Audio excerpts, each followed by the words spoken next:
Вы ж ведаеце, што печ у сялянскай хаце была самым галоўным рытуальным месцам. Яе лічылі месцам сувязі з іншасветам. Напрыклад, калі на вёску ішла навальніца, то ў печы трэба было спаліць ёлкі, асвечаныя раней у царкве, і адчыніць, безумоўна, комін.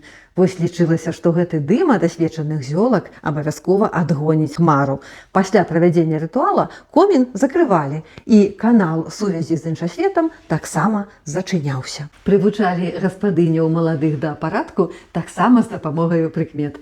Казалі маладым дзяўчаткам, што пасля таго, як гаспадыня выпяча хлеб, заслонку ў печы трэба абавязкова закрыць. Ведаеце чаму? Бо калі жанчына памрэ, інакш у яе род застанецца разяўлены. А яшчэ казалі, што заслонку пасля прыгатавання чаго-небудзь зачыняюць, каб ніхто на чалавека рот не раззяваў.